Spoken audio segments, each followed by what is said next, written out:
Good day, here are the day's top stories from the Pna Headlines. President Ferdinand R. Marcos Jr. has signed the law postponing the Barangay and Sangguniang Kabataan Elections or BSKE from December 2025 to November of 2026.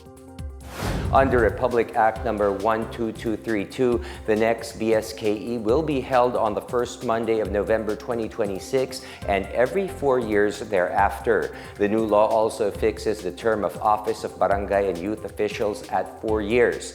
The winners will assume office on the 1st of December. Barangay officials may serve only up to 3 consecutive terms in the same position, while SK officials may serve only 1 term. For the upcoming polls, incumbent officials will remain in holdover capacity unless removed or suspended, but those serving their 3rd consecutive term cannot seek re-election.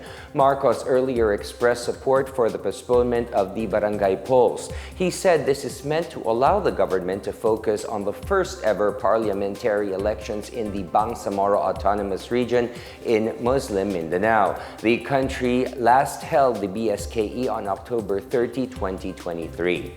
Meanwhile, the Commission on Elections or COMELEC has implemented a total gun ban with today's opening of the election period for the BARMM polls. The election period runs from August 14 to October 28. The campaign period is from August 28 to October 11. Election day is on October 13. The COMELEC said bearing, carrying, and transporting firearms and other deadly weapons are prohibited unless authorized in writing.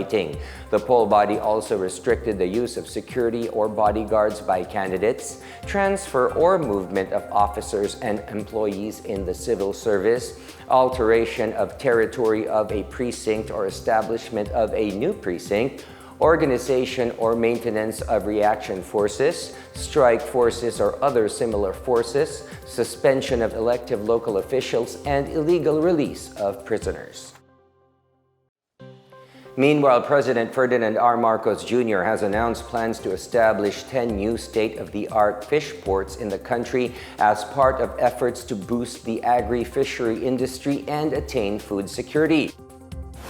Marcos made the commitment on Wednesday as he led the inauguration of the rebuilt Philippine Fisheries Development Authority Iloilo Fishport Complex or PFDA-IFPC in Barangay Tanza, Baybay, Iloilo City. In his speech, Marcos cited the importance of building new fish ports with key structures such as cold storage facilities to address logistics issues and improve operational efficiency. He said the new fish ports would benefit more than 2 million Filipino fishermen as they build up connections and improve their income. Marcos also said the Philippines has to keep up with its neighboring countries like Thailand and Vietnam, which have adopted a similar system to become globally competitive. The PFDA-IFPC is home to more than 1,400 players in fisheries and trade in Western Visayas. The improved PFDA-IFPC features modern facilities such as solar energy generators and panels, refrigeration and cold storage facilities, a market hall, and buildings with increased capacity to better serve clients and stakeholders. The rehabilitation was completed in March with a contract price of 885.14 million pesos through PFDA's multi-year national government subsidy. Sa pagbabago nitong facility na ito, marami tayong maaring gawin na hindi natin kayang gawin noon. Kagaya ng paglagay ng cold storage. Dahil alam naman natin, yun ang pinaka-importante para hindi naman masira ang inyong mga nahuling isda. At kahit malayo, ay madadala natin, sariwa pa rin pagdating doon para yung valor, yung pagbenta ninyo ng isda, ay mataas pa rin ang pagbili. Kaya napakahalaga yung magkaroon tayo ng cold storage. Inaayos natin itong mga fish port na ganito para dito pwedeng isakay kagad. Hindi na kailangan isakay sa truck tapos kung saan-saan padadalhin. Napakalaki ang bayad ng transportasyon. Kaya ito ay sa aking palagay ay isa sa pinakamahalaga na aming gagawin sa Department of Agriculture. In other news, the House of Representatives will start the hearings for the review and deliberation of the 6.793 trillion peso National Expenditure Program, or NEP, on Monday, August 18. House Committee on Appropriations Chair and Nueva Ecija Representative Micaela Angela Swansing said the budget hearings will begin with a briefing from the Development Budget Coordination Council. She said the House aims to approve the proposed national budget on third and final reading on October 10. Swansing listed the reforms the House shall implement in the budget review, such as the abolition of the small committee, the move towards an open bicameral conference, and engagement with the civil society organizations. She added that House and Senate are coordinating on implementing the proposed reforms so they could focus on reconciling disagreeing provisions and agreements. Meanwhile, Senator Panfilo Lacson reiterated his call to make public the proponents of all amendments, including insertions in the national budget process. This as the Senate adopted Senate Concurrent Resolution Number 4, which seeks to instill transparency and accountability in the creation of the budget. Lacson said the measure filed by Senator Sherwin Gatchalian will ensure accountability from proponents involved in substandard and ghost flood control and other infrastructure projects. For his part, Senate Minority Leader Vicente Soto III said Gatchalian's measure complements Senate Joint Resolution Number 1, which he filed to promote openness in bicameral conference committee proceedings. In line with this, Soto suggested opening the budget deliberations for live streaming to the public.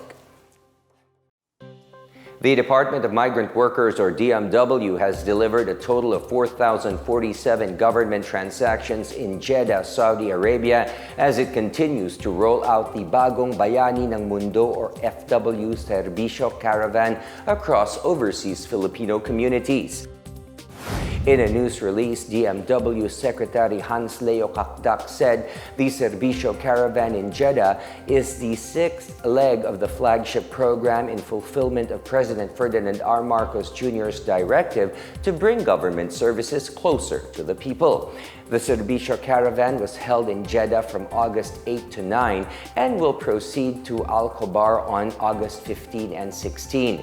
The DMW, together with 16 other government agencies, served about over 1,200 overseas Filipino workers in the said event.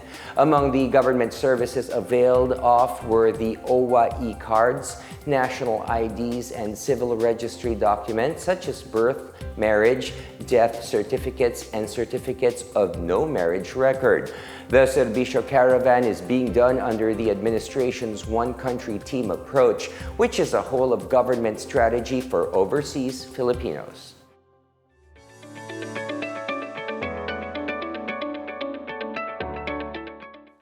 In our business news, the Department of Foreign Affairs, or DFA, said that the Philippines and Lao conveyed enthusiasm to deepen cooperation in trade, defense, and security and economic relations in their third high-level talks held in Manila on Wednesday.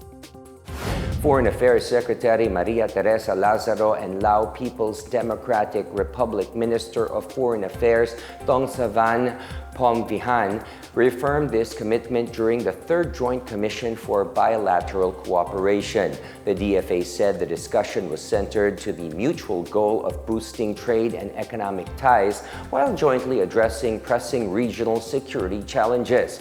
Manila conveyed readiness to continue engagements on human resource development, promotion of gender equality and women empowerment, and the enhancement of trade and investment relations. Meanwhile, Vientiane, the capital of Lao, pledged closer collaboration on combating transnational crimes and addressing the rise of human trafficking across the region. The agenda of the meeting also included discussions on cooperation in education, energy, agriculture, and information and communications technology. The meeting concluded with the launching of a commemorative logo marking the 70th anniversary of diplomatic relations between the Philippines and Lao, which was established on January 14, 1955. Meanwhile, the Philippines and Chile are aiming for the timely finalization of the Comprehensive Economic Partnership Agreement, or CEPA, a bilateral trade deal designed to strengthen economic ties between the two nations. The Department of Foreign Affairs said that Chile expressed this goal following the first in-person CEPA negotiations held in Santiago from July 21st to 25. Chief negotiator and head of the Asia and Oceania Division of Chile's Ministry of Foreign Affairs, Pablo Uria, said both countries share the same ambition for a swift conclusion and underscored the importance of opening new markets for exports. Furthermore, Chile Ministry of Foreign Affairs Undersecretary Claudia Sanhueza noted the highly complementary nature of the two economies in paving the potential synergy between the Philippines and Chile. Philippine Trade Undersecretary and Chief Negotiator Alan Jepti echoed these views, citing the strategic alignment of the two states. The CEPA aims to provide a comprehensive framework for economic cooperation and to go beyond trade in goods and services by including areas such as digital economy and intellectual property rights. Launched in December 2024, the CEPA negotiations seek to enhance competitiveness, increase market access, and support the growth of small and medium enterprises through participation and international trade.